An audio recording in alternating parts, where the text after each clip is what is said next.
I have to center myself. Yeah, center yourself. Let me center my pussy.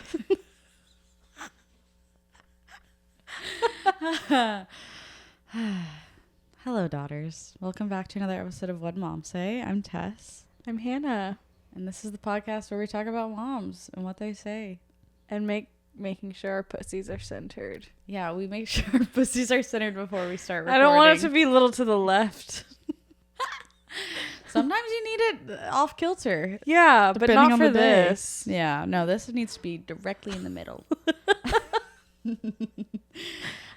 Speaking of moms and what they said, we have another email from our mom that we didn't get a chance to read last week. That got actually recorded. We did read it, but it didn't.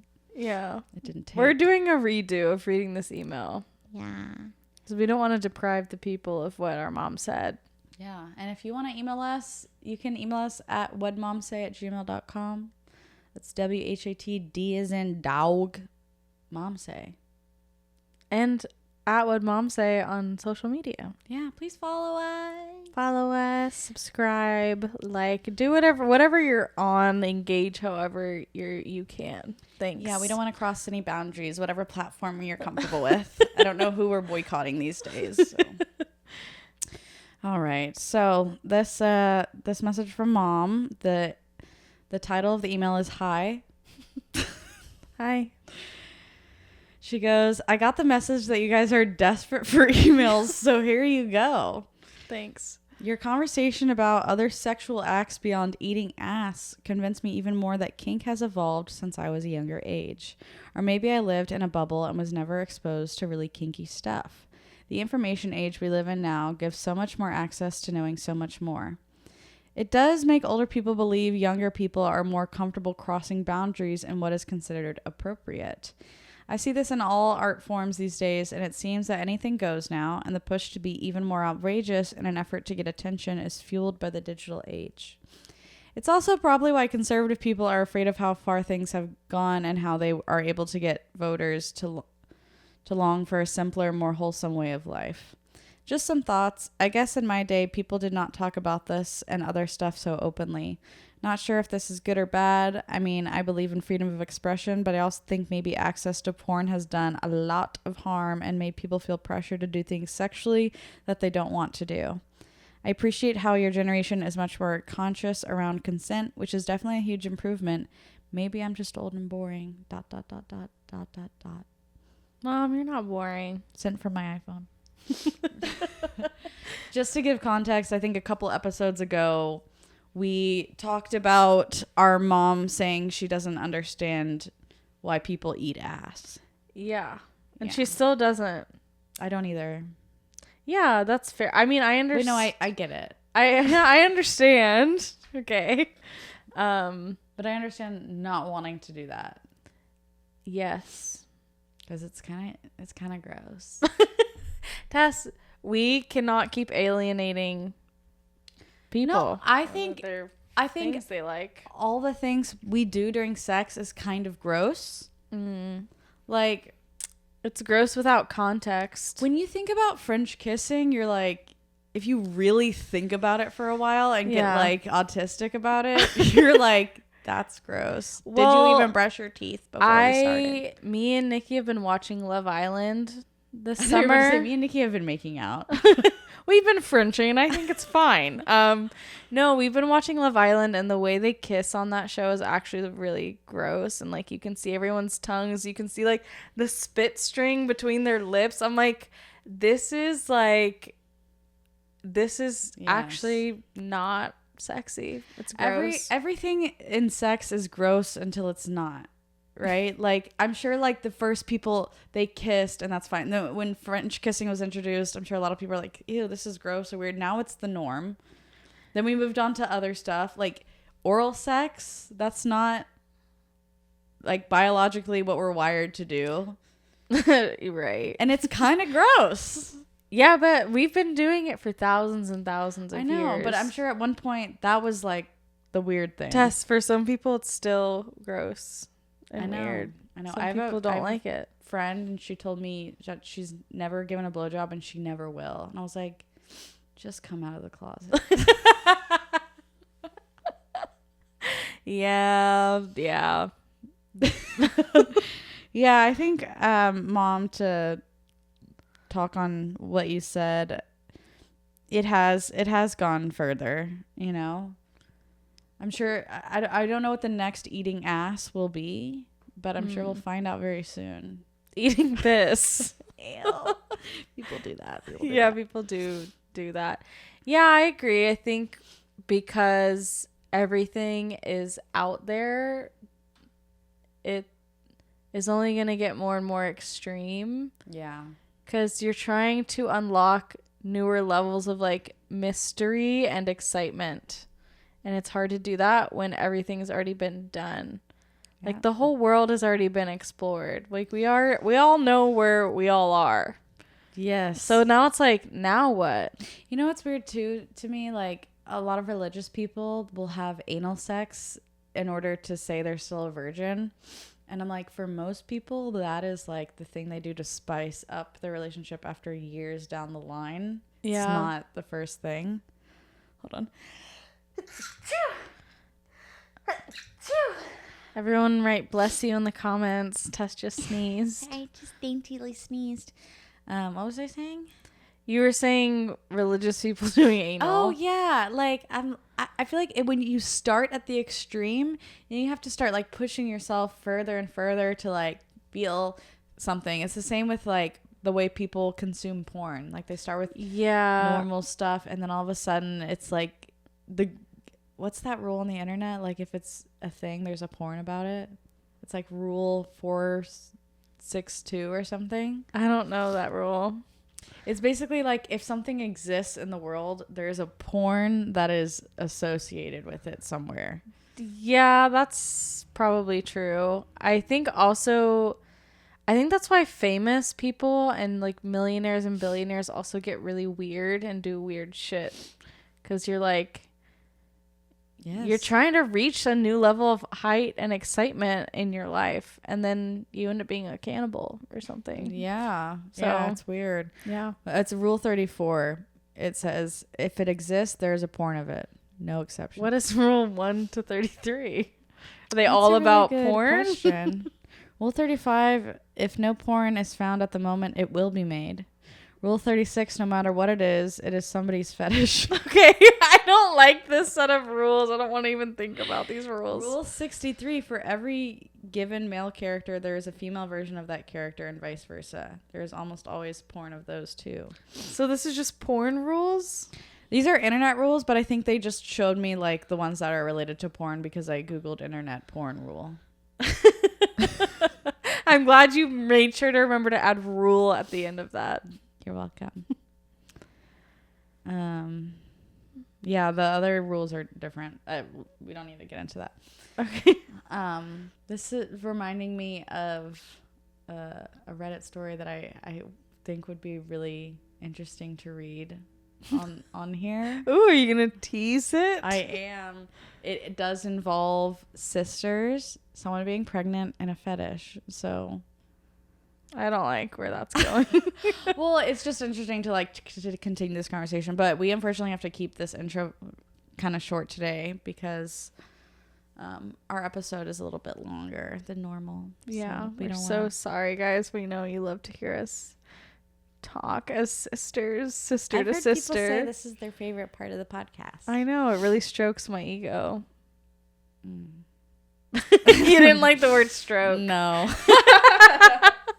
They really jerk me off when they say that. There's a comedian who has a line in his set where he's like, and the person jerked it back from me, and I'm like, I don't like the wording of that. Jerk or jacked it back or something. I'm like, I know it's not going to be sexual, but it sounds sexual at the beginning. Yeah. Would you prefer someone to say jerk it or jack it? For what? Outerwear? Outerwear? Jerk it or jacket? Jacket. That's a cool jerk it you got. You see me jerk it from what's that company? Patagonia. You see me Patagonia jerk it. We should start calling jackets that. Nice jerk face. Oh, yeah. Oh my goodness. Anyway, do you want to say anything else about kink and how our mom feels about it? No, I think she hit the nail on the head. I think also the conservative thing, it makes sense. Conservatives wanting to return to a simpler time. But I think, A, those are some of the freakiest people out there. And B, people being overly fixated on like trans people existing has like made it feel like it's become this huge political issue. It shouldn't be. So I get that point. Yeah. People are weird about that kind of stuff because of their own. People are really weird when they want to fuck a trans person, but they're not allowed to in their religion. So they have to be like, get out of my bathroom, or I'm gonna think about you a lot later. I don't know. Like, I don't get it. Trans people are probably the most sexualized group of people on the planet right now. They really are. And it's like not even about that. It's not even about sex. Yeah. It's about the sex organ in a way. Yeah. But it's not about sex. And so it's weird that someone decides they feel they're not in the right body, and then you go your next step is, well, if you go in my bathroom, you're gonna try to fuck me. Yeah. Why? Yeah. Why did we jump from that to the weirdest fucking conclusion? You're gonna try to fuck me and I might like it. I might have to leave my wife. Like, I don't know. I guarantee you no trans person wants to fuck you, Michael, or whatever the fuck your name is. Yeah, that's true. Yeah. Well, you know who's great? Our guest. Really smooth transition. I'm trying to work on the transitions. We have an amazing guest for you guys today. I'm pulling. You should have like been like, we're talking about trans people, and now I'm gonna transition to this next topic. That's good. Thanks. I like it. I like it a lot. Are you stalling while you pull up this email so you can read our guest bio? I pulled up the email, and then she was like, I'll attach my professional thing below. And there was a link to a website. So now I'm navigating the website. Okay. Well, cool. Well, our guest today is a renowned comedian, engaging speaker, and versatile actress based in Houston, Texas. With a career dedicated to delivering top-tier entertainment, she has become a sought-after talent for corporate events, conferences, and special occasions. She's also an auctioneer. Yeah. Although she goes under a different name for that, which you'll find out more about in the episode. This comic is... I remember the first time I saw her do stand-up. I was like a few months in. I hadn't met her yet because I started during COVID. So she just hadn't been around. And I remember coming into the box at the secret group, and the room was like on fire. Like, it was so fucking funny. I had not heard laughs that big in that room before. And I was like, who the fuck is this person? I was dying laughing. And I asked him, I was like, who is this? And he was like, you don't know this person? Blah, blah, blah. She's from Houston. And she continues to make me laugh like harder than most comedians in the city do. Yeah, she's super funny. Love her so much, and I'm really excited to get to work with her. So today on the podcast, we've got Lotto Marie. Life's a bitch, Hannah's gay. Tess got too many bills to pay, so they get together with Lily May and ask each other what mom say. They ask each other what mom say. Ooh, the clap is official. Yeah. Welcome. It has begun. Welcome to our podcast, Lotto. How are you today? Hydrated. I am hydrated. I feel amazing. I know the sun is not out, but I feel like it is. You look like you're like selling Ozark. Sponsor her. Please, I will come to every podcast. Ozarked out. I feel like it'd be really cool to get a sponsorship from a water company. Yeah, but it's like, do they need No. influencers to promote drinking water. I don't think water needs any advertisement. It's just like you need it. But now there's so many different brands of it, so I can see a benefit of having it. And actually, my best friend she sells water. She is so serious about alkaline water, so that's all she drinks is alkaline water. She sells. Is this a MPL? What does that mean? A multi-level marketing. No, It's an just, MML. no. It's like she buys it and then from a wholesale person, and then they'll sell it to her. She really got into it because she wanted the wholesale price. Okay. Because she is she literally loves it. She's a breast cancer survivor, and so she really truly feels like this water is different from other water. So buying it at that price, and she would tell other people, and now she sells it to them. Have you guys realized that like rich people can taste bad water? Really? I had a meeting with this woman, and we got water at the restaurant. I was drinking my water for a really long time. She took one sip and she was like, "This is the worst water I've ever had." And I was like, I guess I'm used to it. I don't think there's anything wrong with the way it tastes. The worst water is crazy. I can say when I go out to restaurants, I'm a water girly now. Even though I don't drink a bunch of it, I'm going to get water over everything just because of calories. You know, like y'all know I used to be big Lotto, and now I'm medium stretching. Medium Lotto. Now I'm medium Lotto, but I don't ever want to go back to being big. So water, like drinks and juice is like wasted calories Okay. because you don't get full from it.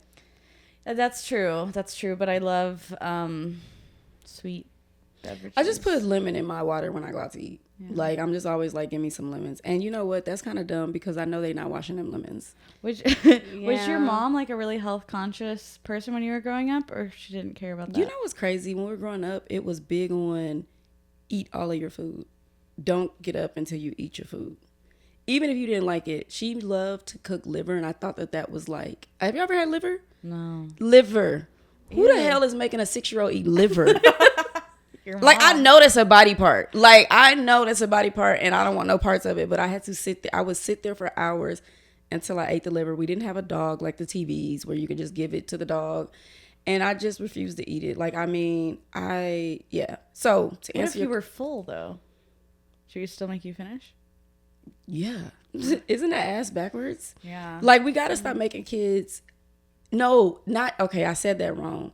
They made you eat all of your food and not eat until you're full, which is what we should do, is eat until when you're full, you should stop. Yes. But it was eat all of your food. That's what I meant to say. So she was big on eating all of your food.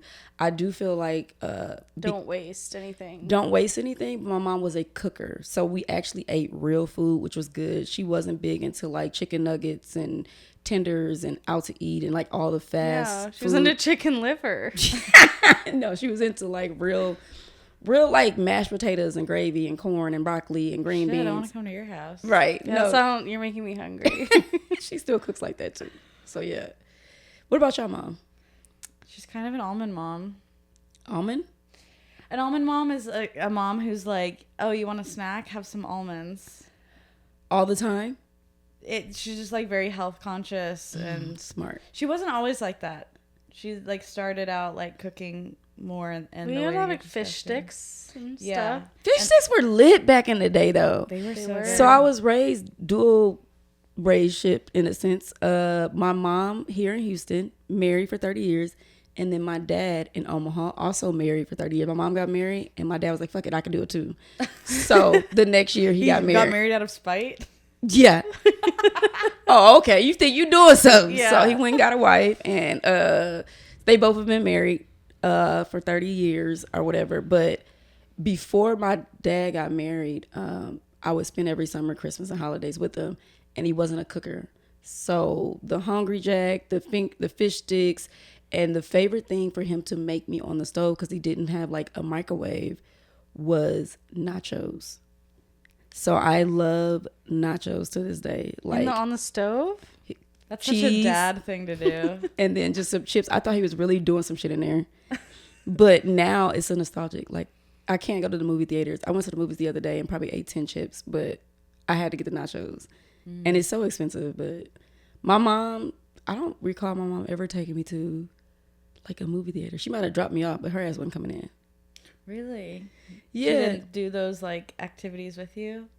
No, so that's the thing. Getting raised here in Houston, I would say I was raised to be more independent. Like they would go fishing for the weekend and leave me here when I was in middle school, and the rule was to not open the door, and they would leave me money for like pizza. So, and the house we live in has a gate, is pretty much gated. So I would order the pizza, they would come, I would pay them, and they had to turn the pizza upside down, or like to the sideways and slide it through the gate. But I was a good kid. I didn't invite people over. I wasn't drinking. I wasn't smoking. I was in there just chilling, watching TV or whatever. And I don't think, back in the day, you weren't supposed to tell other people your business in your house. I don't know if y'all parents was big on that, but it was like, you ain't supposed to tell people I'm home alone. Yeah. Like now these kids would be, my mama left me. She went to go fishing with her husband. My mom hit me yesterday. You're like, what? And then they do a cartwheel or something. Yeah. No, literally. Cartwheel distraction. Away. Yeah. My parents are getting divorced. Bye. Yeah, no, we wasn't even that was a big thing. Like not telling my dad what was going on in my mom's house, and not telling, my mom what was going on in my dad's house. So it was like, here I am, a child keeping secrets. Yeah. Like, were they trying to get information? Oh, for sure. Okay. They're trying to get the gossip. You're like their little spy. Literally. So I always say, like, now people co-parent, and my parents didn't co-parent. They talk to each other through me. Tell your daddy his dumb ass. You know what I mean? Yeah. It's like, Mom said your dumb ass needs to pay child support. Yes. And then that's how they would, I don't know, like, not to be super serious, but I wish that they could have been, it had its cool points, because one parent could tell me no. And because they were both married, I had 3 other people to get yeses out of. Yeah. You know what I mean? All you need is one yes. So that was kind of cool. But it also would have been dope had they, I think that co-parenting is super, like, of course, the best to like parents that live together. Because y'all parents have been together this whole time. Mm-hmm. Right? So it's like this house is under one itinerary to a certain degree. Like maybe your dad doesn't agree with something, but because he's in this house, he got to get on board. Yeah. Or, you know what I mean? In charge. Yeah, literally every time. Yeah. She is in charge. Yeah. Well, I really do think that the women are the ones that decide what happens in the house, what happens to the kids, and all of that. And the dad's like, has to be like, okay. Yeah. Well, happy wife, happy house, happy home. I do think that sometimes dads are better because they don't lead with emotions. Like moms can lead with an emotion, where dads sometimes might make a better sound decision. So I think that there has to be some sort of balance. One thing I noticed with my mom and my stepdad, and again, both of my step parents are like parents, and my mom always taught me, if something happened to me, that's gonna be the only mom you have, which was like super big. Yeah. Because most of the time they like, fuck your stepmama. Like, yeah. She's like, well, I got married first, so whatever, it's fine. Yeah. At least you had a backup mom. Yeah. No, dead ass, a backup mom, backup dad. And all of my parents love me, and I love them. Like, I hardly ever, I say stepmom or whatever, just out of respect for my mom and for my dad. But I really do love all of my parents, and I feel like I learned something from all of them. And one thing my mom instilled in me is like how important working is. Like, she's really big on going to work, not calling in, getting there early. Like that was something that I wish would have stuck in me more. Cause my mom used to lie and say that the doctor's appointment was at 3:30 or we'll just say 2:30, and really the motherfucker's at 3:30. So we would get there early. Like, she's really, when she went to work, cause she's retired now, she would get to work an hour early and just be there.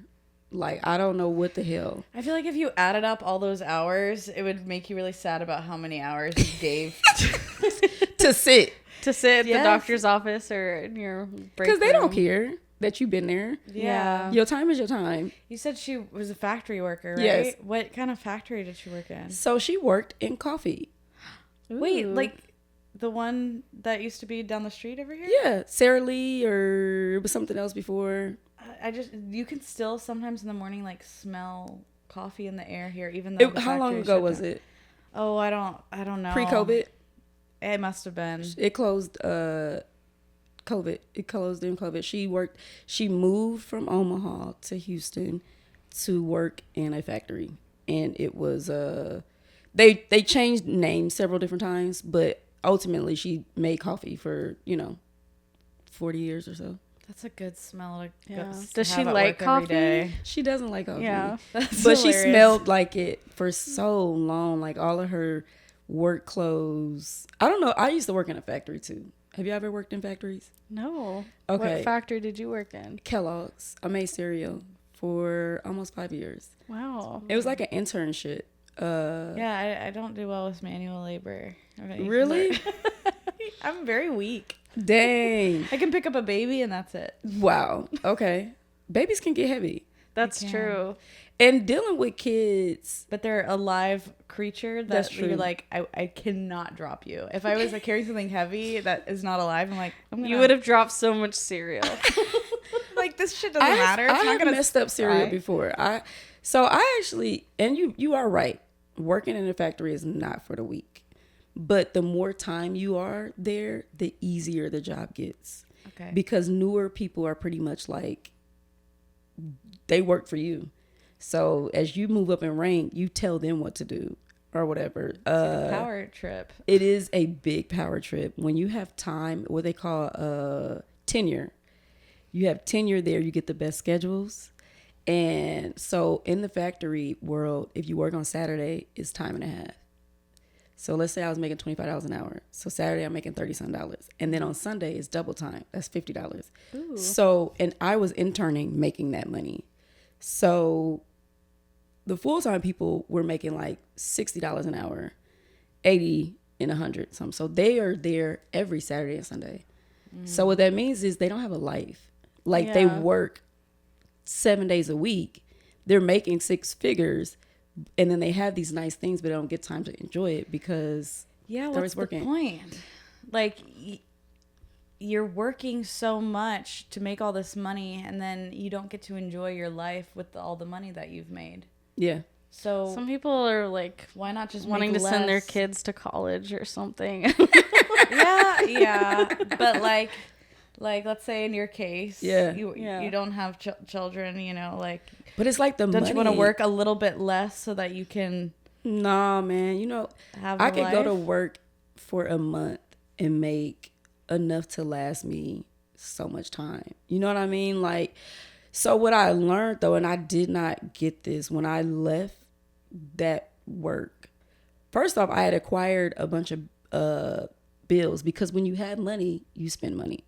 So when I left that industry and I was still in school and all this other kind of stuff, I realized that I couldn't afford my life. But you don't realize that. I'm used to having these things. I'm used to spending money. But now I don't have that money. And so that's what happens when people win the lottery. And this is random, I'm bringing it up, but a lady that worked at Kellogg's ended up winning the lottery at one point. And now fast forward like 7 years later, or it's been longer than 7 years. Well, I think it took her like 7 to 10 years before she was broke again. Yeah, a lot of that's common to win the lottery and go bankrupt after. Yeah, because you can't spend that money at that rapid space without acquiring money. That's why if I won the lottery, I wouldn't take the lump sum. I would do the payout over time and treat it like A salary? a salary that I made. I would take the whole thing. Well, if you take the whole thing, you don't actually get the full amount. Yeah. And if you take it Yeah. in chunks, you do. Well, the thing with that, taking it in chunks, if you die, it stops, right? Like you can't leave it to somebody else. That's where my I think brain that's where went. a lot of people are like, well, shit, I may live for 5 years. Yeah. And then that's it. Like, matter of fact, we need to do some research. We need to do some research. Yeah, what happens to that money? What happens to that money? Is it possible that that somebody else can be an assessor of that money?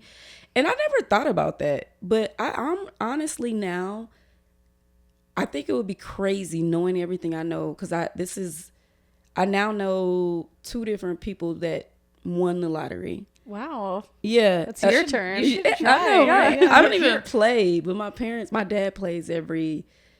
Okay, he plays and doesn't play. Your name is Lotto, and you don't play the lottery. Dang, that's kind of dumb, right? I should do something with Because that. she is the lottery. I am the win. You know, You that's should be guy's their favorite pickups line. spokesperson. Okay. You could be I the wanna hit the spokesperson. lotto. Lotto, play the lotto with Lotto Marie.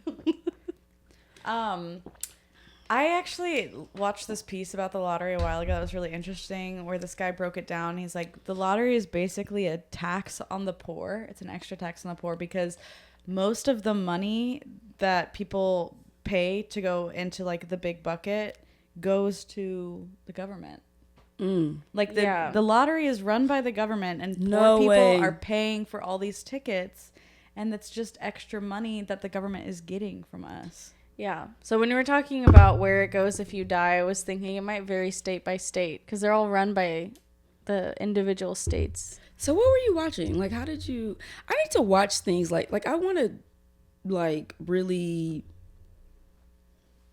No things. Yeah, Do you like documentaries? I do, but I feel like I never choose good ones. Okay. I'm gonna plug this guy who did this story, because he's a content creator that I found within the last year, and I really love. His name is Johnny Harris, and he's Okay. an independent journalist. I love it. And he started a website with a bunch of other independent journalists that are like really trying to seek out the truth, and like, See, I usually have a problem too with documentaries, because I feel like, honestly, documentaries are always one-sided. That's typically it. they would be boring if they weren't.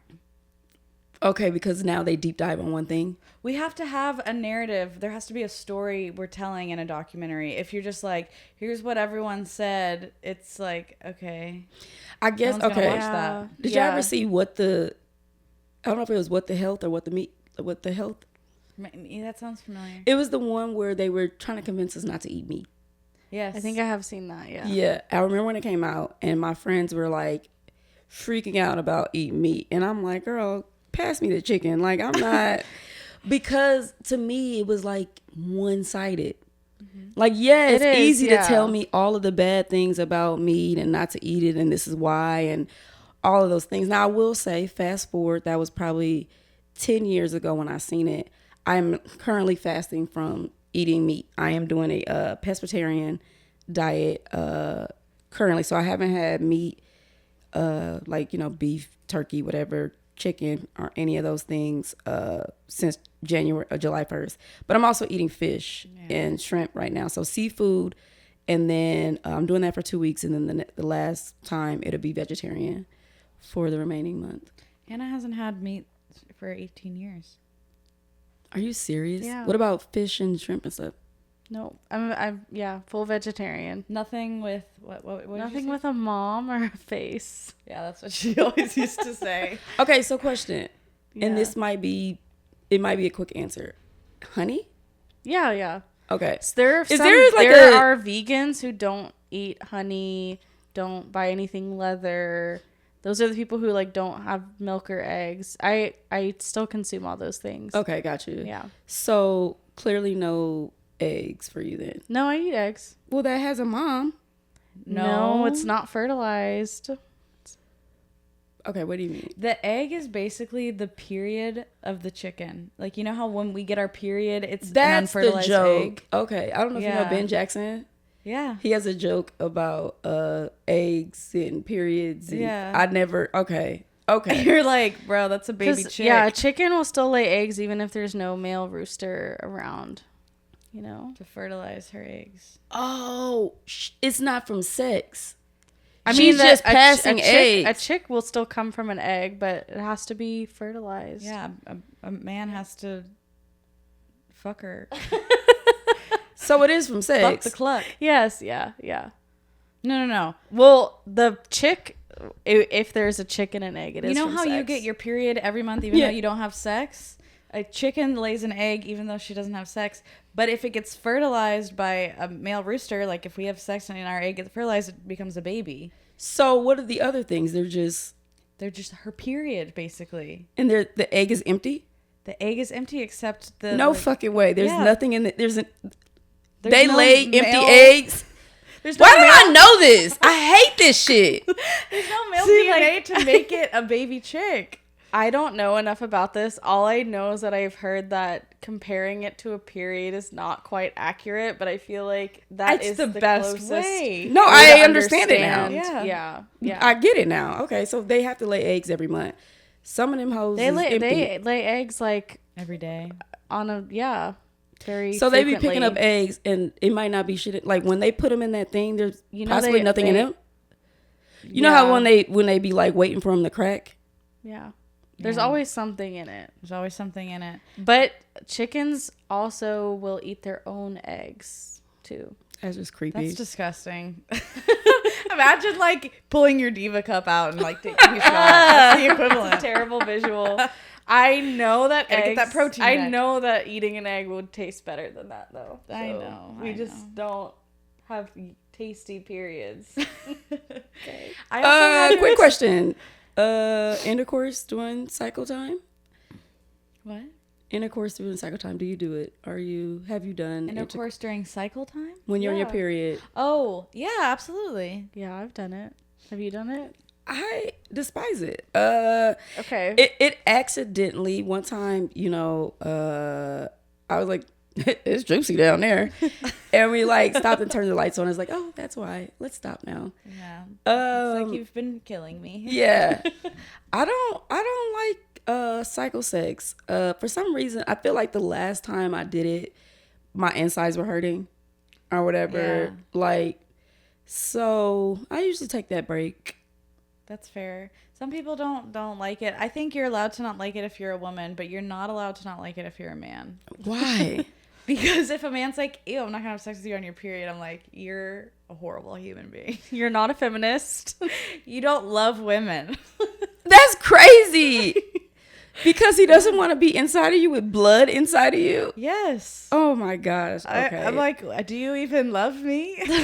that is the white in you. Okay. Yeah, I think it depends on how heavy you flow are is. and Okay. where you're at in your cycle. At the heaviest part of the flow, course. I'm like, I don't know if I want to ruin a towel right now. That's fair. I just think there's something like I get the ick when a guy has an ick about period sex. Okay. He's like, I can't do it. I'm like, are you a man or not?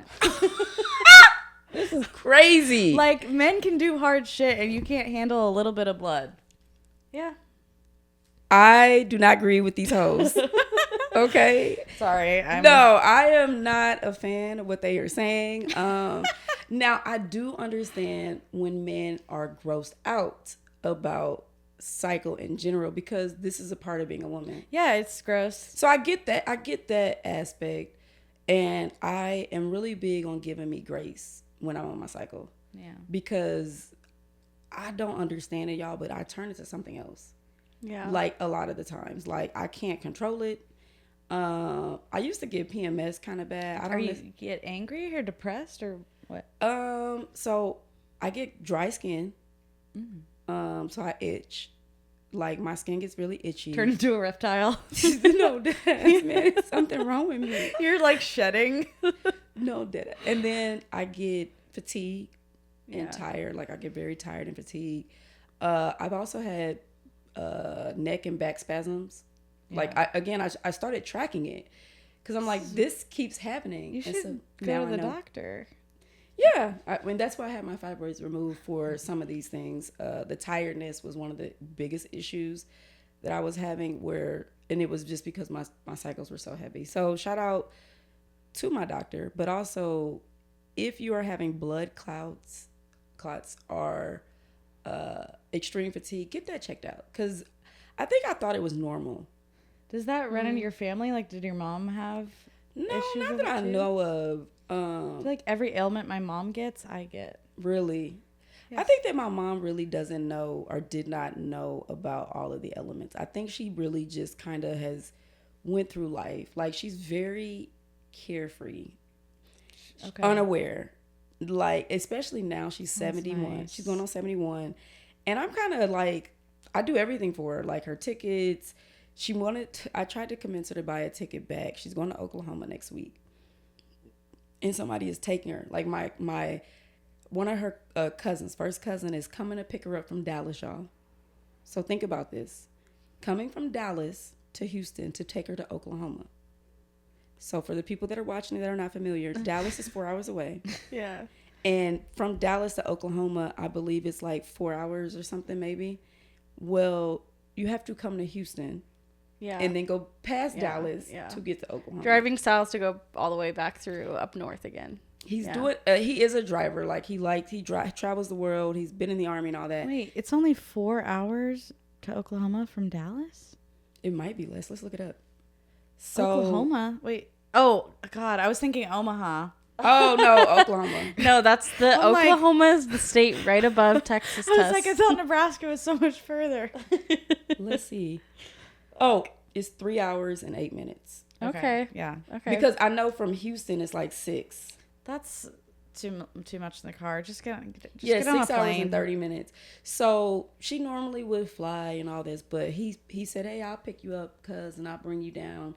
They're going to go visit some family, like extended family. I think I think it's on our mom's side.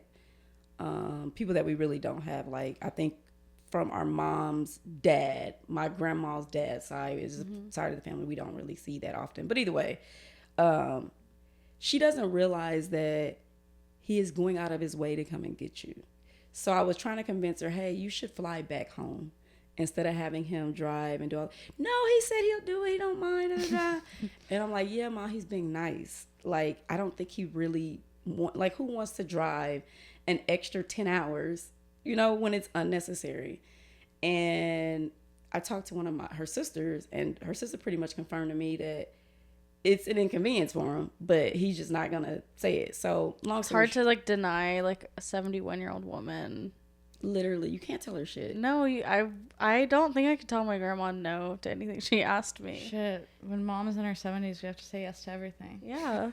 Dead ass. Well, now she wanted to. She changed her mind, and once she hit me up the other day, or 2 days ago, and said, "Hey, give me a ticket from Oklahoma to Houston to come back."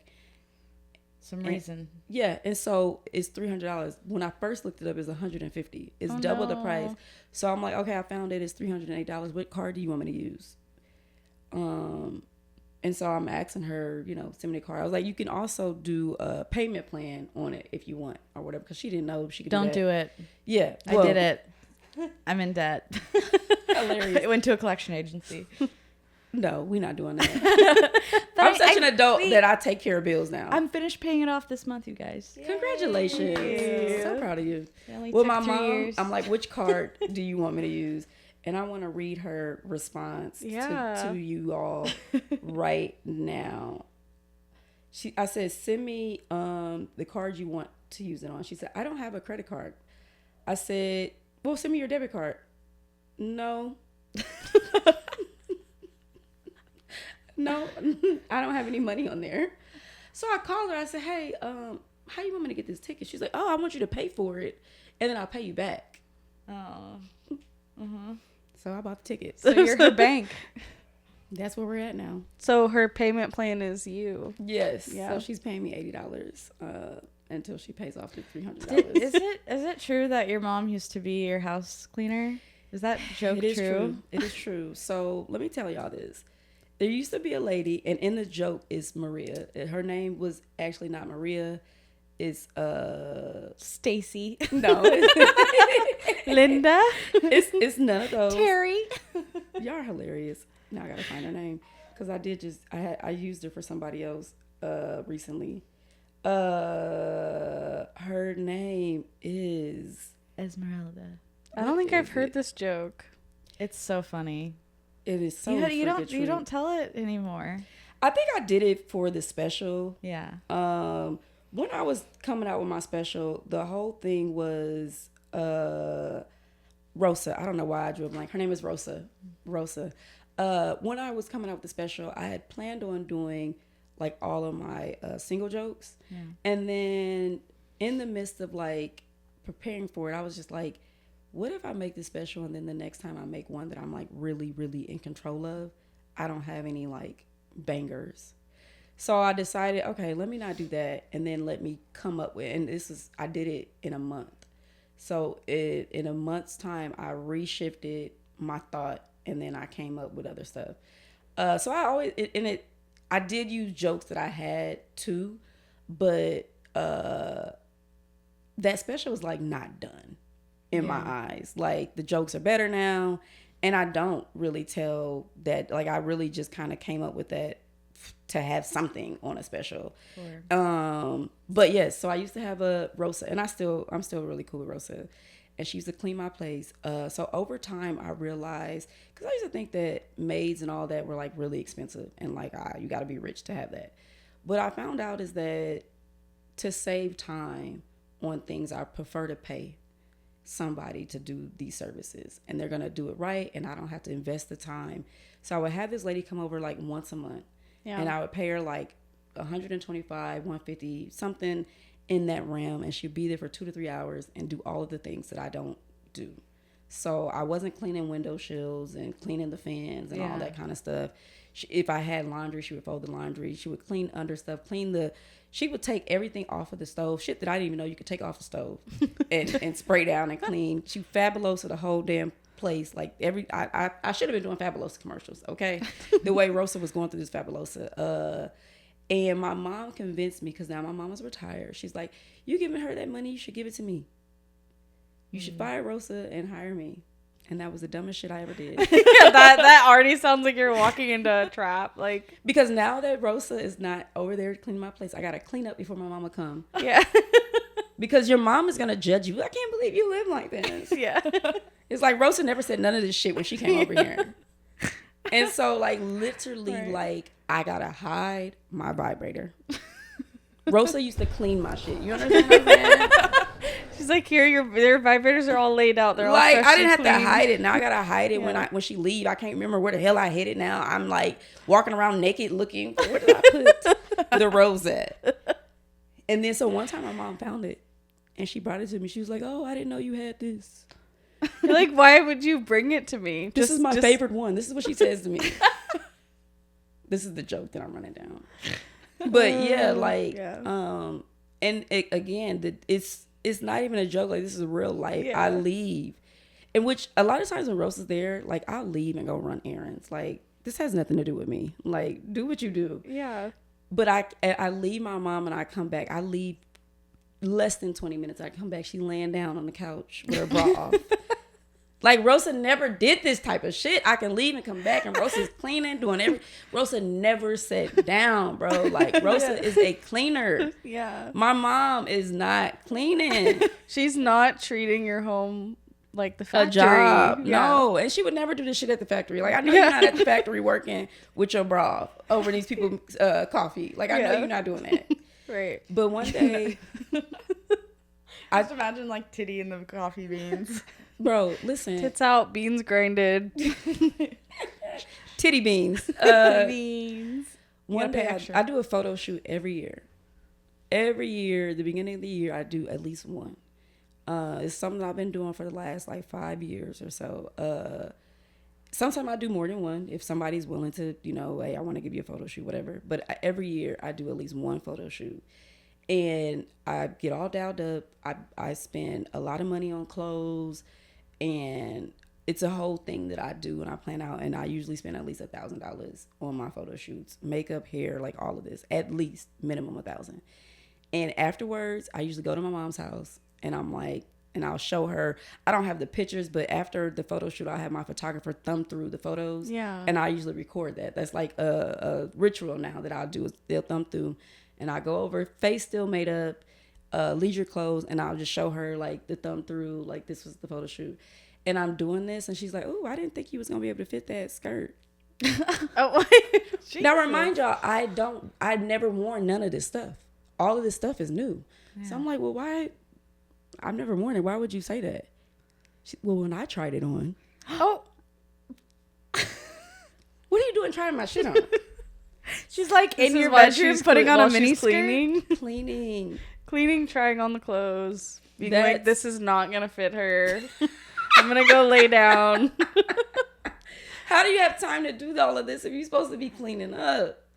So I'm funny. definitely gonna be bringing Rosa back. I actually had her back. What did she do for me? Oh yes, I moved, and it just was overwhelming to unpack everything. She packed up my old apartment, and I unpacked. It took me like and for anybody that's moving, give yourself time and grace.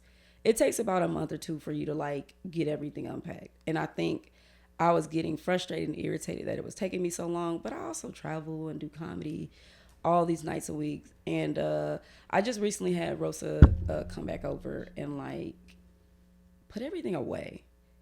You know, I just got tired of seeing things out. So I bought enough hangers. Damn, I want a Rosa. Me too. Everybody should get a Rosa for real. I want one. Give me her. It's ready. only, I'll give it to you. It's only $125. Like, a month. yeah. You do like, that? You just have her come once a month, you said? Yeah, just once a month. And I mean, you could, and honestly, she may say 200. And I'm like, Rosa, I'll give you 125 and she'll be there. You know what I mean? Now, I have paid her more. You know, there was a period when I, would pay her more. I just literally had her go to a friend of mine's house. Yeah. And I paid her 125 because I'm paying for it. It's not my home, but I know the girl needs help. And I'm like, I'm going to send somebody. And so you just feel so much better when your place is like together. I was cat sitting for a friend and I showed up and her maid had come and I was like, it feels really nice in here. I want one. I want this. Yes. And it's not crazy. Like, yeah, you could pay her 150, 175, but you don't like, she will take 125. Like, and it's like, it's 2 to 3 hours. Mm-hmm. And they come in. And again, I'm not saying don't clean your bathroom tub. Right. Yeah. It's like you do the things that you do on a weekly basis, but then, Rosa comes in and she's cleaning windows every week. Yeah. Like, like, you let them come in and do those things that you don't necessarily do on a regular, for one. And then also like hanging and folding and like, I ain't saying leave everything for her for that. You know what I mean? Don't just, hey, Rosa, this shit's been waiting for you now. Like, right. But it just feels so good and now all I have to do for the next couple of weeks is keep it together. You know what I mean? It feels so nice. Before I moved in here with Brian, I had a guy come look and give me a quote for a deep clean because it was bad. Crazy, yeah. And when Hannah was here when he came, and the way he was like, like looking around at the way stuff, he's like, you can't move in here. Like a young lady, like you cannot move in here until it gets a deep clean. Yeah. So how much was it? $925. What was he doing here? It was he was the head of the company, but he had like several women came in and they cleaned from the ceiling all the way down to the floor, all the baseboards, they like all the blinds. Yeah. Like everything, like all of the appliances, Was it really that bad? There was like mold on one of the little things here, and like it just had not been cleaned because it was 2 men living here for a long time. And before that, there was like another couple living here, and there was some kind of domestic dispute. So the landlord like had to get them out and had to get someone in like really quickly. Right away. Okay. So obviously like a company like that is going to be, more expensive, but you could get a Rosa and just give her cash because that's what she wants. Okay. She ain't doing Cash App and Zelle and all that kind of stuff. But yeah, you could get you somebody like that'll come in on a consistent basis. And like literally her whole thing is like, I want to get in and get out. Like, you know what I mean? And literally she just cleans. Like I might turn on a channel for her to listen to, but she's not sitting down like my mama. She's not trying your clothes on. She's not eating my leftovers. That's what you think, but when you leave, Rosa sits down. I don't think she does, bro. Like I believe she doesn't. I really don't think she does. Like I feel like that would, if I was a cleaner, I wouldn't mind doing that. Like just pop in headphones, listen to a podcast, and just clean up. That's how I do it when I'm here. I'm like, I don't want to do the dishes. I'm gonna listen to a podcast. Yeah, I did that too. And everybody should listen to this podcast. Yes. Oh, thanks. I hope you're cleaning right now. If you clean and throw that ass in a circle one time for me, just at random, just yeah. That's what I want. my goodness. Y'all got some more mom questions for me? Yes, yeah. I was just gonna look at your email really quick. Okay. You said your mom is a little spoiled, so I wanted to know about what Clearly. is what does your mom like to spend money on, or what does she like to do? Do y'all have how time she's for spoiled? a story? Yeah, Yeah. of course. Okay. I've never said this on stage, but I said this to somebody and they're like, that's a funny joke. Okay. She's been married for 30 years. Her husband, my stepdad doesn't cook. Obviously, like if she gets sick or something, like he'll cook and clean and all that. And she's out of town right now, so he has to do all that kind of stuff now. But he doesn't go to the store, like the grocery store. He don't do that kind of stuff. My mom does all of that, but she doesn't like pay mortgage and all that kind of stuff. She has to pay her own bills that she acquires and that sort of thing. But he pretty much spoils her, gives her whatever she wants. She wants a new purse. She's finally getting her new kitchen. Their kitchen is being remodeled now. Oh. She's been wanting this for years, so she's finally getting it. I will say that she didn't want the floors and he didn't let her choose all that. I don't know what the method behind the way he did it, and she's pissed about it. But now it's almost done, and she likes it. She's in an Airbnb right now, out of town, and she called me like, their kitchen looks just like my kitchen is. So I think maybe that's gonna help her. But okay, this story.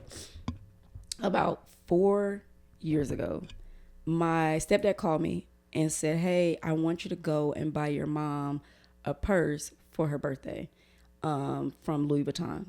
So he gave me his credit card and he said that the limit was $700 I can get her whatever for $700. Now, if you've seen me, I am not fashion forward. I've never had a very expensive purse. I am very much a TJ Maxx and Marshall purse girly. Okay. Heck yeah. Yeah, that's $60, $70. Ooh, we break the bank for this little purse. So I don't know what I'm doing. I call my mom. And me and my mom have this thing called Pinky Promise. It's where we keep a secret and we're not allowed to tell anybody. So I said, Mom, I got a Pinky Promise moment. And she's like, okay, tell me. I said, no, Pinky Promise first. And I'm like, you can't say nothing. Okay. She's like, give it to me. What is it? I'm like, your husband called me and he wants me to go buy you a purse from Louis Vuitton. And he says, whatever. I'm like, which purse do you want me to get you? I'm not letting you pick out my purse. Meet me up there. So we go up there and I think I'm on my way to work or a show or something. So I can't be there. And she is going through all the motions, looking for stuff. And I end up leaving her. And so I leave her. She calls me. She was like, call him and tell him you can't find nothing for $600 or $700. Ask him if you could get this. I found something that I like for $1,000 or whatever. I was like, man, he told me $600 or $700. Just call him, whatever.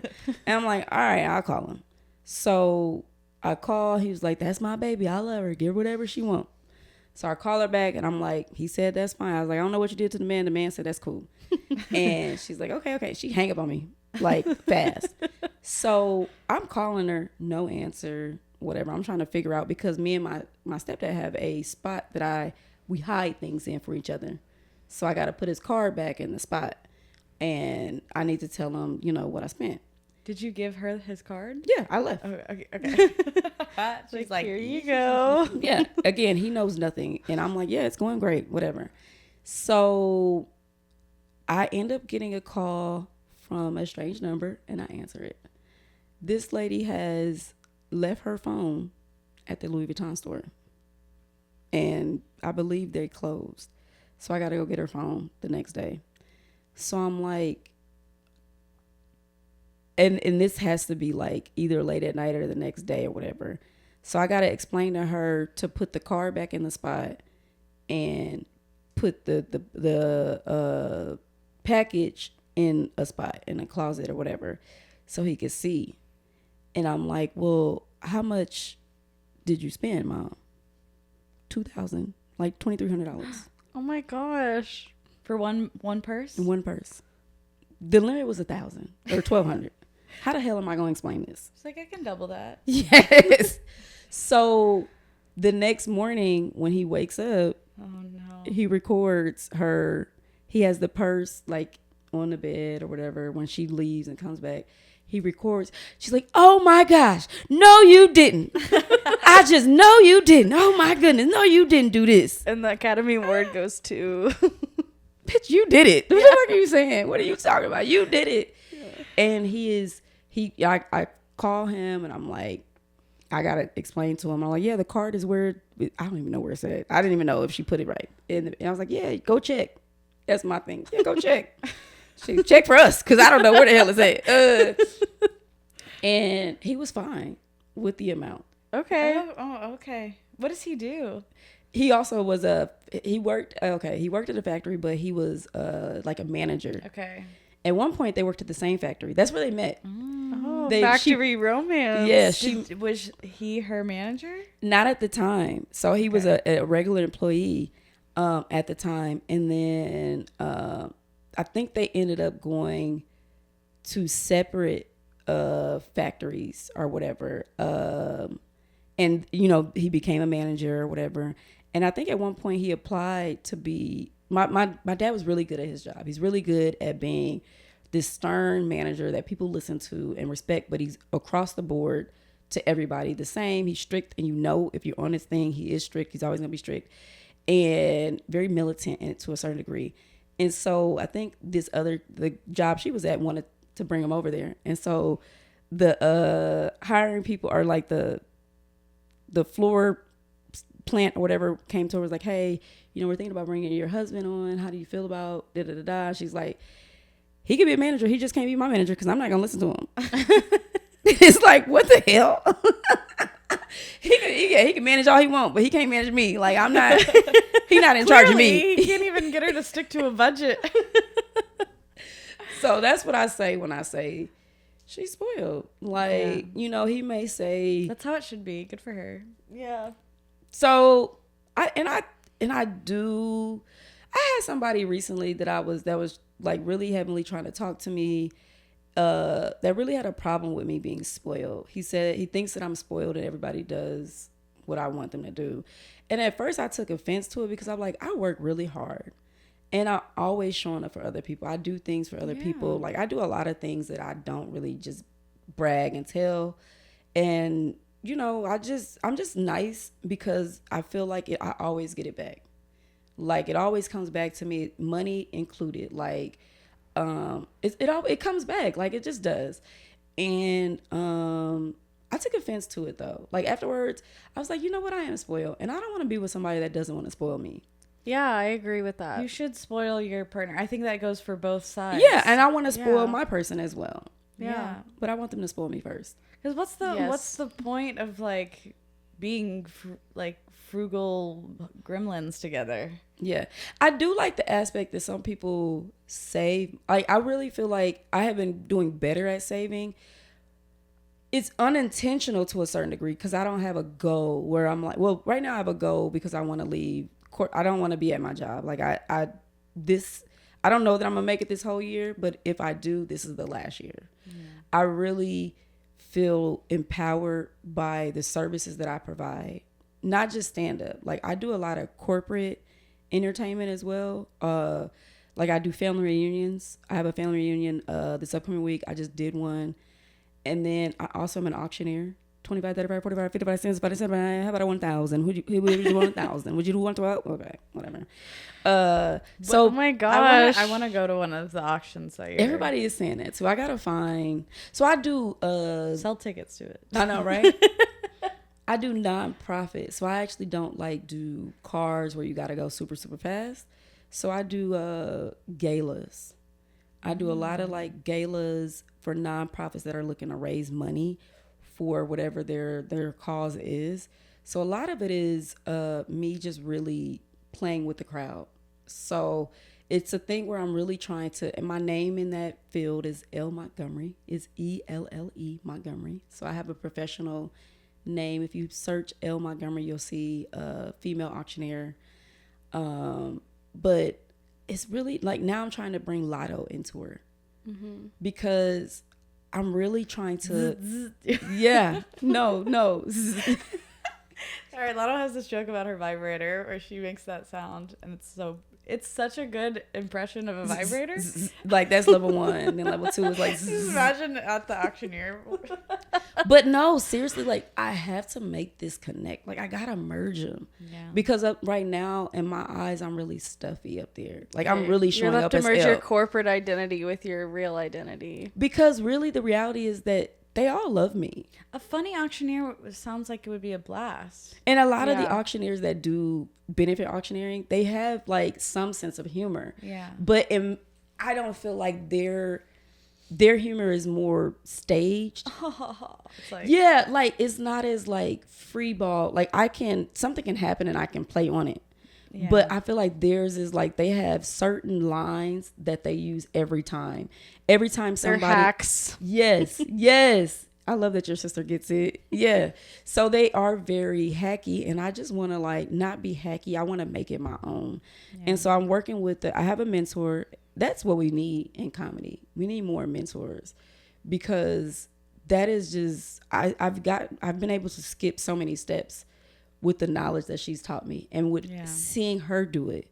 But one of the things that she's tried to empower me with is you do it your own way.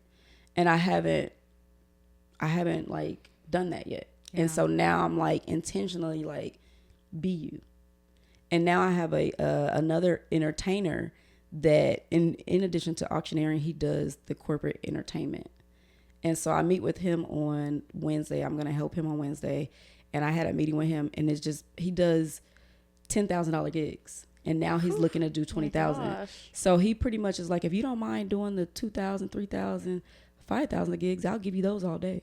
Cause he's like, I only want to do the 10,000, 20,000. Now he does How come do you with, get to that level? I'm like, I want that. You gig. start with taking the $5,000 ones. and right now I do $1,000, $2,000 ones. Yeah. So if you book me for a corporate entertainment, $2,000 is pretty much, the price point that I charge. Now he does at this point, like he comes with lights and his own sound system and all that kind of stuff. And he may even bring a DJ as well. But the reality is like, I don't have to have that yet, but I build on it and I change my standard to say that this is my price point. It's no more $1,500. Like we start at 2,000. And with that, Yeah, you have to give that. yourself a raise after a certain period of time. I'm not there. I'm like, yeah, $20. I still do the $25 to host. Let's go. I still do them, but Yeah. That's a meal. It's not corporations and companies have the money to Yes. spend versus like a local comedy club. And what's pissing me off is like when I tell somebody a price and they're like, okay, well, how can I send it? I'm like, fuck, that wasn't high enough. So this is something I'm working on currently is like, again, we love it. So we can't do it for nothing. Like I could entertain at the price point of nothing, but I'm still in this job that I don't want to be in. So I need to empower myself to get out of it by really treating it like a job. Yeah. Yes. Like, and I get the fact that because it's entrepreneurship, we don't get days off. You know what I mean? Like if I got to send a contract, which I just had to do, and this contract said, the lady was like begging me, like, hey, I just want to pay the deposit so that I lock it in. And I'm like, girl, I got you. But I was entertaining this week. I had a niece in town. So I just really kind of took the week off from doing everything. But we really got to empower ourselves because there are people like, even like, I don't know if you know, but I think I've always told your sister how great of a writer she is. And there are people out there that need people to write for them. Like hooks and jingles and things like I know that you could do all of those things, commercials. Yeah, you like basically wrote our theme song. I did. It's really fun. Life's a bitch. Hannah's gay. That's just the first 2 lines. What's the rest?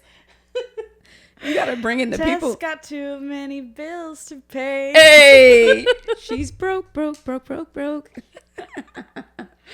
It's a whole thing. You'll if you're listening, you'll have just heard it before the interview started. Our mom produced the song. Yeah, she produced and sang it for us. Are you the whole thing? Mm-hmm. Tess a bitch. That's what she wanted to say. No, I'm playing. That's dope. But I definitely think that we have to start putting, and what I find from what I see is like people that have less talent than us, they have no problem putting it out there that they can do XYZ for you. Yeah. And we have to be better at saying that we can do XYZ for these people with the talents that we genuinely have. Yeah. One of the things that I've been working on, and I think that y'all both could do that, you were talking about sponsorship, is I do UGC now, user generated content. So I take, they send me product. Dude Wipes sent me several packs of Dude Wipes for me to test them out and put it out there. I just took Test them out on a dude. No, that would be hilarious. But those are things that you could like. Watch me wipe this dude. You could write that. This though. dude is so wiped right now. This dude is so. Wiped out. I might redo the video now. And I'm taking Yeah, all get a those. bunch of dudes and wipe them down. That's That would not be- the kind of content they're looking for. No, but they want our natural. Like they want me because I'm a comedian. Yeah. So they don't want stuffy. Nobody's watching TV commercials. So the creativity is what I'm really trying to say. I just did Aerosoft. It's like not paint gun, but they're like bullet gun or whatever. What? Yeah. Bullet guns? Is that what Like they a call it? regular gun?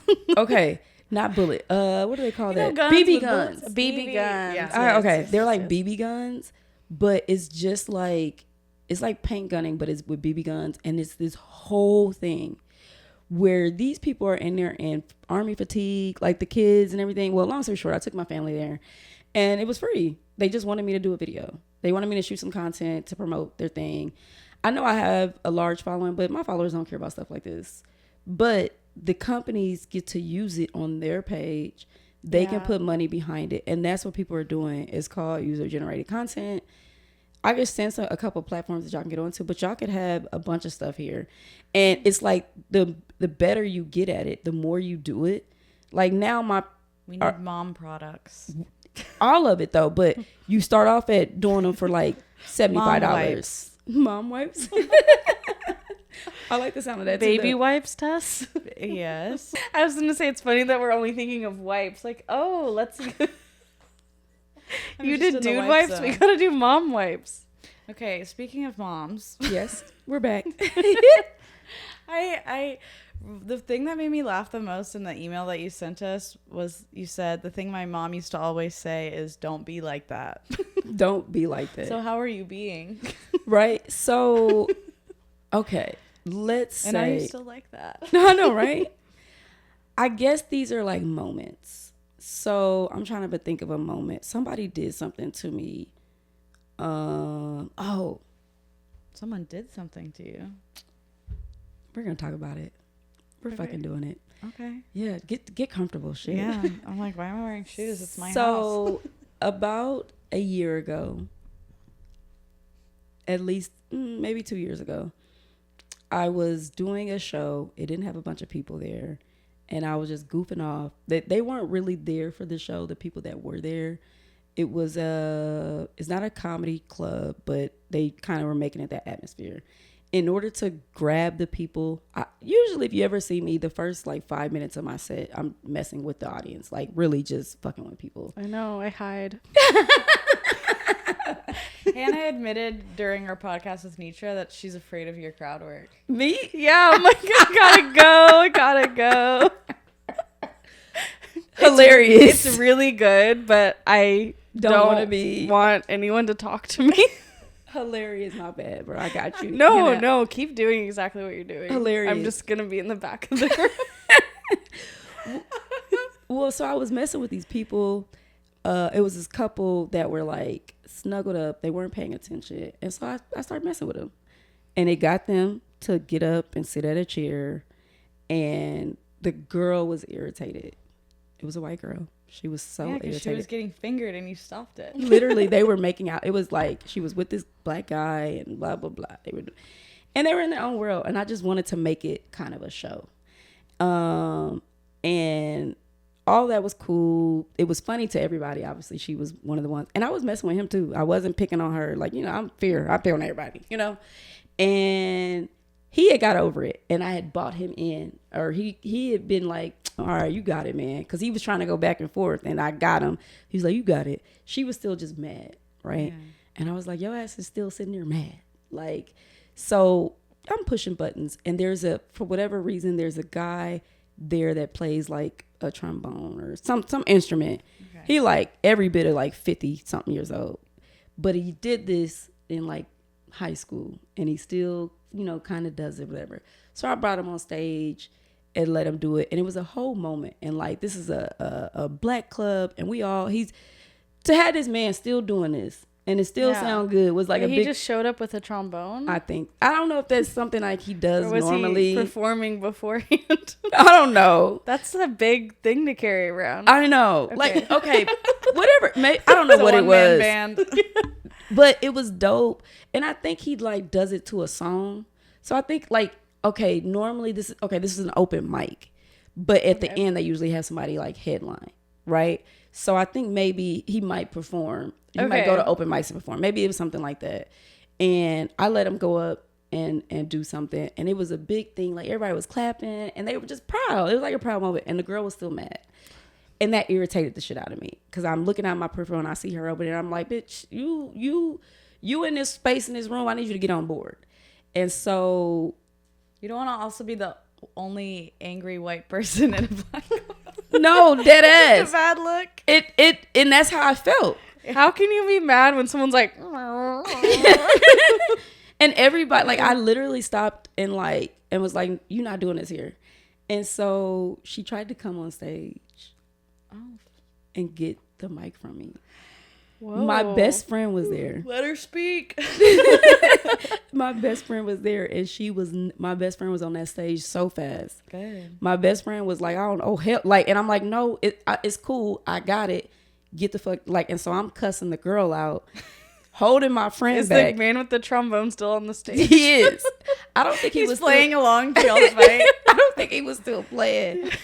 But it was a bad moment. Yeah. It was a bad moment. It was a bad look for me. Yeah. As, the artist that people know me to be, no, they don't ever see that side of me. It was not becoming of me.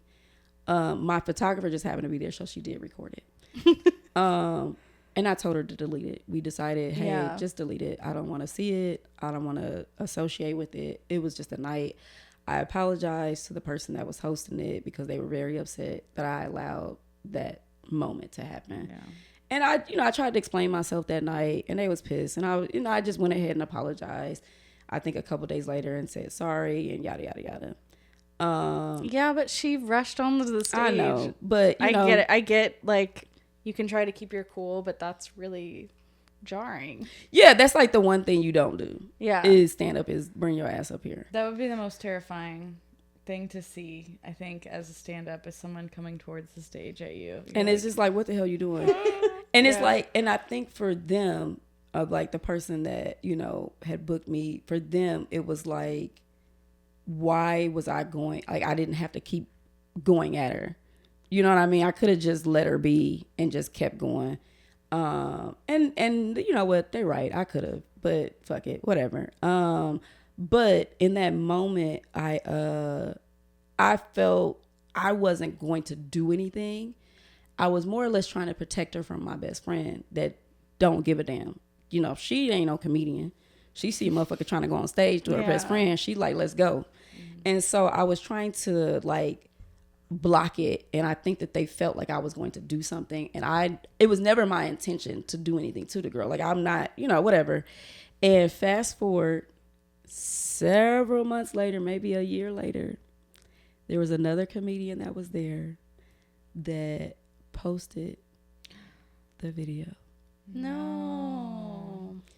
They posted it because they had an incident where they got into it with somebody and they ended up getting banned. And so they feel like there's like favoritism. Like, if I do something, this happens. But when this light-skinned girl does something, there's some colorism going on. That's what they feel. I feel like I know who did this. Yeah, of course. Okay. And so I want to know offline. She doesn't even know how I feel about it because I never said anything. But I was so pissed because I never posted it. I never talk Yeah. about it. That's so messed up to do, to post someone else. To post it, and it was after the clip, so, and I was pissed and I was upset, and my mom is like, don't be like that. Like, that's her thing. It's like, like, that's what I mean when she'll say things where it's like, just let them, don't be like that. Don't, you know what I mean? That's when her moments of like, well, don't be like that. Or give them another chance. Or Kind of like let it roll off your back. let it type roll of off. thing. And Don't I hold will say grudges. for the most part, I am like that. Like, I don't let a lot of things like completely irritate and piss me off. Like, I generally, like, in that case, I just stopped following them. Yeah. And then for a while, if I seen them, I probably wouldn't say anything. Yeah. You know what I mean? I don't have to see them often. And then at one point, you know, they came and had a whole conversation with me, and I was cordial back. But ultimately, I don't want those type of people. Yeah, I get like colorism is definitely a real thing, but you don't have to drag someone else down In order to prove your point. moment. Yeah. And also, if this is the person I think you're talking about, the reason they got banned was it was more intense than just. I think I want to say, did they fight? I don't even remember. There was a lot more going on in that moment than what happened to you, which is you had an audience member come up on the stage. Yeah. That's like, and then you immediately apologize. Yeah, I apologize like to the person that booked me. Yeah. You know what I mean? Like, I apologize, even though I didn't necessarily do, like, me and the girl didn't fight or anything. Yeah. Again, the guy, and I don't even know, the guy might, like, I probably could find the video because I think I recorded it. I don't know if I have it or whatever, but I know that my photographer deleted it. Like, we don't have it on, because my photographer has like all of this stuff on me for all these years. But I had her deleted. That was deleted. That's no longer there. But I think when it resurfaced, I think I may have recorded it and sent it to, like, I was pissed. Yeah. I was so mad. Yeah. I was so mad. I think I called my dad, talked to my stepmom about it, because so I decided not to comment on the post. You know, I didn't say anything to her about it. I just removed myself. So now you no longer have me as a person that is willing to, like, because I definitely feel like I've, you know, helped in some cases of getting them into certain rooms by vouching for them and that sort of thing. Like, you no longer get that type of access to me now. Yeah. Like, and I think that sometimes removing access from people is like way more better than cussing somebody out. I really truly don't think I would ever post something about another comic unless they did a crime to me. Mm-hmm. You know? Right. And I felt the need to, and even then, I don't know if I would make a public post about that, you know? Yeah. Yeah, but it's like they're doing it for the benefit of themselves to make a point. It's not even. But you didn't have that's anything like against my you. worst No, you know, moment. exactly. You know what I mean? Yeah. Like, that is like for me to tell my photographer to delete it. Yeah. I don't want to, you know what I mean? And the crazy thing is, the day that this episode, the next morning, I was on like the day TV show, the news.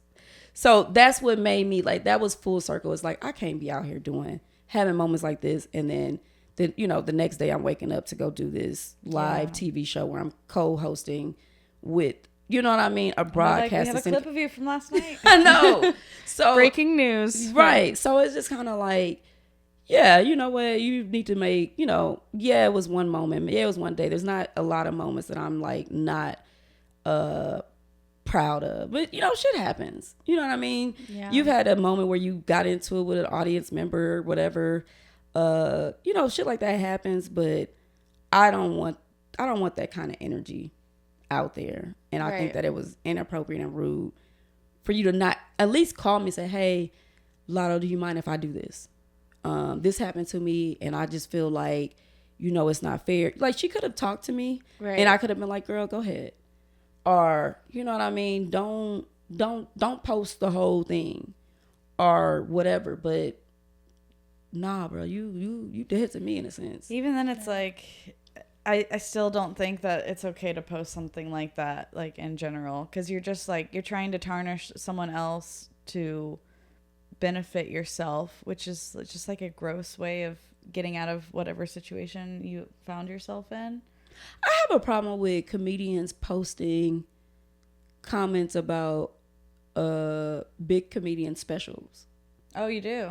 Yeah, I feel like we can talk about it. Like, I didn't like it. It wasn't good. It was, whatever. But I don't know why I hate to see. Well, I don't see Tony Hinchcliffe as a big comedian, so. But I just think that is cringe because do you want other people doing like other? I mean, I guess it's gonna happen. I think it's cringy too. I've never made a post about a comedian special or been like this comedian that, but I just don't. That's also like, you have to think about like that wouldn't happen in other art forms as well. Like an actor is not being like, I fucking hated this movie, like, or a painter's like, that painting is trash. This is like, what I take it you to. don't. This is where I take, and this is It how only I, happens in rap, like rap beefs. Yeah, that's different. part of it. But they'll do it in a song, you know? Yeah, it's entertainment. But this is my thing. At You're a not job, doing an album review. Hannah, what do you do for a living? I'm a graphic designer. For a company? I just got laid off, but Congratulations. Thanks. You could do that on your own. You don't need a company. Yeah, you're right. I love how Hannah goes, I just got laid off and you said congratulations. Hell yeah. Thank you. No, but so what kind of company was it? It was Indeed, Oh, damn. which is ironic.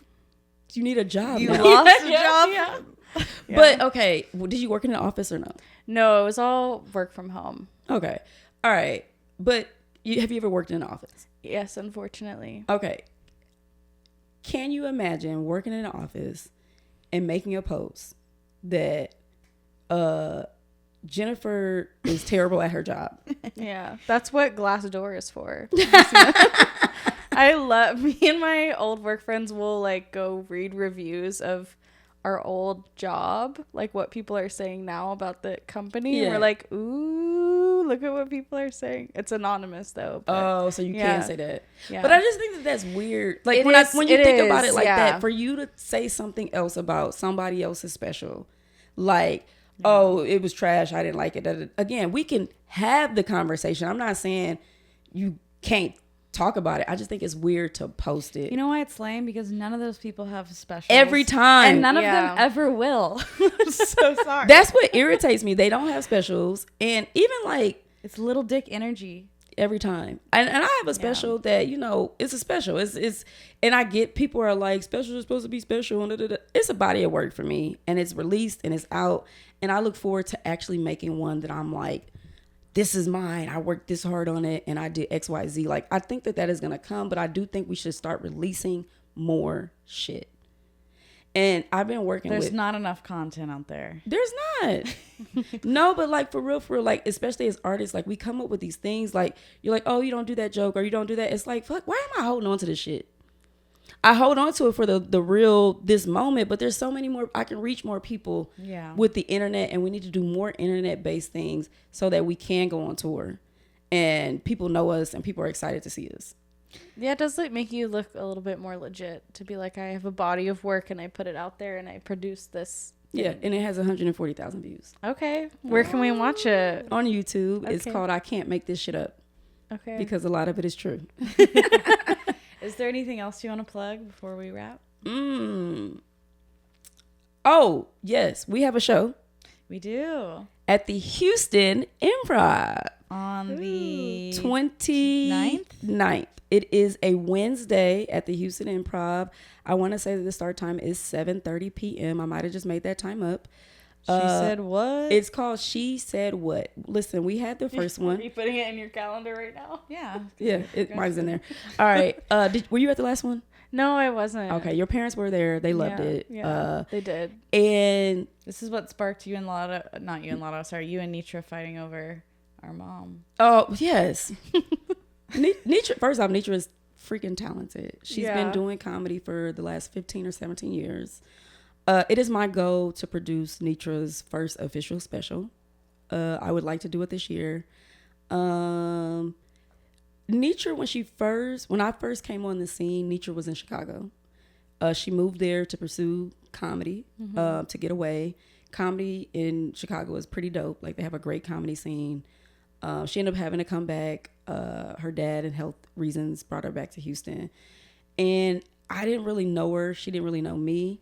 But everybody kept telling her, you know, Lotto's killing it out here. Lotto's killing it out here. And if you don't know Nitra, you think that she's like this big bad wolf. And she's really not, y'all. She is she's a sweetheart. So freaking sweet. But she loves comedy. So she hates to see people not do it really, like do it for real. She hates to see people bullshitting. She hates hack comedy. So And she hates it if you grab her head. Yeah, don't do that. Don't touch her head. There was a comic who grabbed Nitra. You should never grab anyone by the head unless you're and she's married. bald-headed, so that's like He told me that, and I'm like, I can't believe you did that. cussed him out. Yeah, as she should. Yeah, Yeah, I was like, she's No. really mad at me. I'm like, you touched her head. I would be pissed if you did it to me, and I'm not. You should not grab anyone's head No, please Ever. don't grab head. unless you're Either head. You're with them, We've or learned it's that your now. child or something. I don't know what the Either fuck. head. No head. No head grabbing because we have one of those out there. Anyway, I think she just demands respect, and she has boundaries, and that makes people uncomfortable when a woman has boundaries like that. that is, yeah. So they're like, oh, she's like, I'm afraid She's of the kind of her. woman you can't grab her head. Yeah, like you can't like get away with anything, which is how it's She's supposed going, to yeah, be. she's going to like, yeah, she has the standard. She's going to call you out. She's going to say something. I don't agree with everything she says. And I think that that's the joy of the type of relationship that we have. She can feel that way. I can be your friend and I can disagree. And I'm big on that. Like I accept people for who they are and I know how to treat them. Like I know that this is the type of person they are. And it would be boring to have friends that are agreed with everything you Yeah. say. Like Yeah, it's good to have Balance. disagreement, healthy disagreement. especially when it's not like an argument. Yeah. Where you can agree to disagree. And that's how I feel overall is to agree to Like, disagree. You might think your boyfriend's hot, but I think he's ugly. So And I want you to feel that way every time. Okay. But I bring up Nitra because Nitra created this She Said What. Now, I will say she didn't tell us a lot. She just said, hey, I'm putting this show together. It's going to be where we're going to be on stage and we're going to, do comedy in between and we just going to have like girl talk. And she handpicked this lineup and this show was amazing. Every one of us, we all did an amazing job at our sets. Like every set was different. It was hilarious. We all have a unique style. And then the sit down portion of it, we flowed. Again, didn't know. Right before the show, we came up with, like she had subjects, but we filled in the subjects in real time. Yeah. 15 minutes before we went on stage. And you would have thought that this is something that we had meetings on and all that. So after doing it, I'm like, bro, like, and she made bags, whereas like, this is a tour, that again, visionary wise, creativity wise, she is miles ahead of me. But I learned that from her, like she is good at the vision, but I'm good at the doing and making sure it happens. it's a good partnership to have. Yes, that is an Yeah. amazing partnership because we need dreamers. We need people that can see. And unfortunately, because I've been in the corporate world for so long, like I'm not a dreamer. I'm a worker. I am a worker bee, but I am trying to like elevate my brain to dream bigger. But I'm saying all this to say that I really think that the She Said What could really be a tour with us. We have a diverse lineup. I do think we need like a funny Hispanic woman or something. But We unfortunately don't have any comics in Houston that are female and Hispanic. yeah. We used to, but they moved. Well, I said that I'm like, that's weird. we're just gonna make Shelby one. It is weird. Well, Shelby's She keeps dating them. She's been in them. I mean, they've been in her. So, Shelby's Asian, so oh damn. Okay, you have I that. forgot I mean, that. not she's half Asian, so we gonna start running with that. you could just We gonna run with that. We're gonna run with that.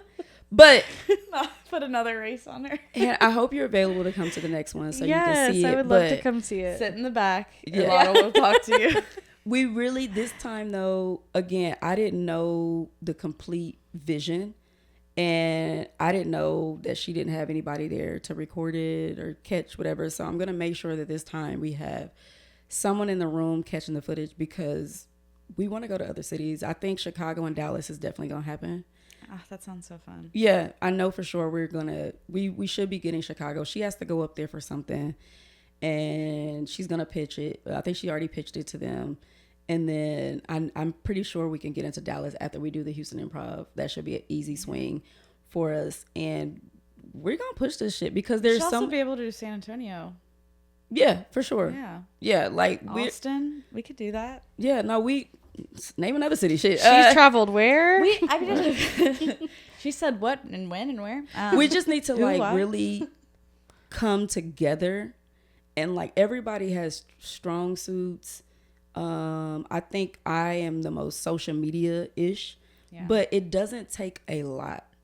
And I think It doesn't take a lot. It takes a lotto. Yeah, it take a lot of... I like that. But yeah, bro, like I'm gonna be really pushing us to like to push this thing because there's a lot of people on tour and we gotta build it. You know what I mean? We build it and they will come. This is themed to the degree of like it's women and it's interactive. So it's welcoming. We welcome you to come in. We want to hear what you think and or whatever. And we're tired of it being a male driven industry where it's dick and balls. It's really nice to be in a green room and it's all women in there. Yeah. And Kenji, that's fine. He's a feminist, so. Yeah. Oh yeah. He's definitely here for us. So yeah, it feels good. And that's the thing that I want to push right now. I have some other things coming up, but this is the focal point of what I'm doing. Yes, please come see us at the Improv on the 29th and check out Lotto's special. Look up all her social medias. Yes. Look it all up, man. For the rest of the year, I'm going to be highly focused on social media. So, especially with the club closing, and I know they're going to reopen, but in that moment, I found out the day I was supposed to have a show, and nobody told me. Oh. In advance. It was a very abrupt end. And again, I ended up talking to him later, like the next day, and he said, hey, I want to get XYZ. And I get the fact that you can't include me in whatever your business is doing, but it just made me think about how I need to be more in control of my business. And the best way to do that is to grow my following on social media to where I have people that are just fans. And I know that I'm growing fanship now because on a day-to-day basis, like people are running into me and they view me in a certain light. And I just want to take more ownership of that and really push that more. That's awesome. Like the reality of it is like, I'm funny. You and are. I think that having like the thought of proving that, like I'm over proving it. Yeah. Like now I just want to focus on building my fan base to the point to where I can travel and I can put asses in the seats. Because the funny is there. And now where I'm at in comedy is like, I'm just unlocking more and more comfortability on stage and building my voice. Like I do feel like this year has been a lot of like building my voice and talking about whatever the hell I want to talk about. I just did their show and I sat down and I talked to them about passing gas.